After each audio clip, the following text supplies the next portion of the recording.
Satanists. We are exposing the New World Order. The following video has an 18 age restriction. Parental guidance is advised. Say if your life is based on comfort, convenience, technology, and expediency exclusively, then I suggest you might not want to skip this video. This message is for you.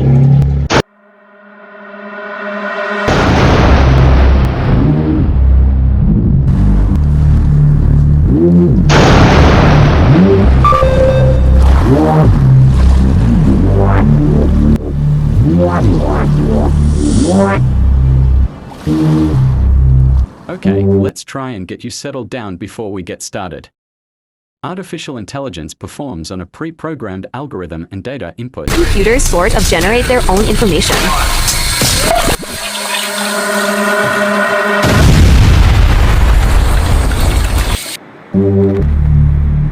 The overarching lesson that has emerged from scientific inquiry, especially over the last century, is that human experience is often a very misleading guide to understanding the true nature of reality, and that just lying beneath the surface of the everyday is a world we'd hardly recognize. It is easy to get fooled by the face that nature directly reveals to us in our senses. However, all of the evidence gathered from our rudimentary perception has yielded often a very clouded conception of the cosmos within which we exist. And modern scientific breakthrough force and continue to force dramatic revisions to our understanding of the cosmos. Oh, one more thing. The universe doesn't consist of static things, but dynamic fields. What truly matters are the ongoing happenings, occurrences, or processes, rather than concrete substances or entities. Ultimately, nothing simply is, but that everything happens.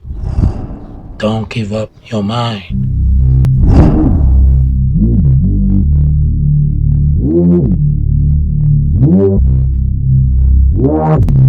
Hey, what exactly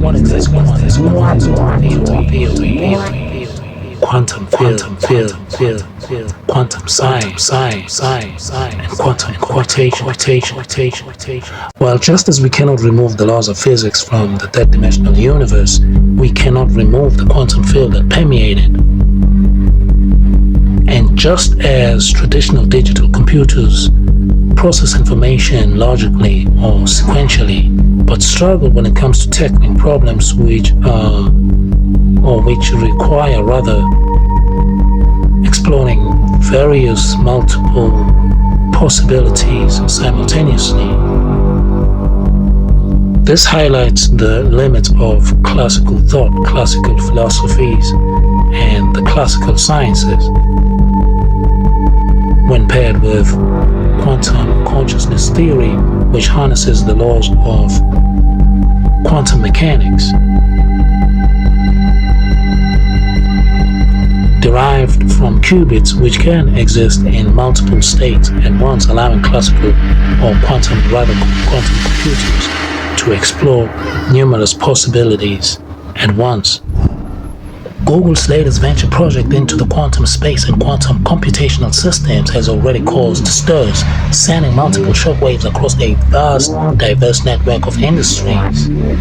This, of course, was supposed to mark a new beginning, hallmarking from what we classically used as digital computer-based systems based off Newtonian's laws of physics, to this new system based on quantum science and quantum mechanics based off the qubits.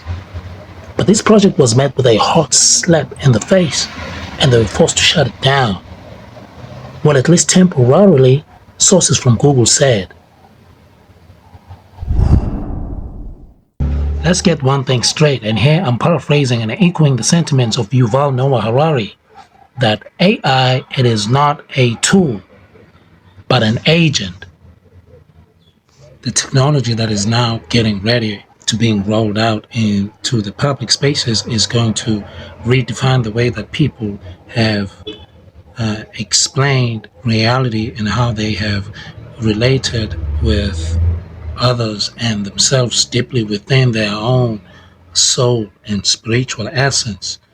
And this is going to be very challenging for a lot of people that have always relied on the explanations and definitions and labels given of their reality by other people and other sources and experts of industries, because this is going to mean that if you are not well centered in the knowledge of the self and you have not begun expanding your own lens of perception and awareness and have grown on your own spiritual and faith and your own spirituality, this is going to be very difficult for you, because the things that are coming are going to flip your reality upside down, and your own sense of the material world is going to be flipped from under your feet, sort of pulled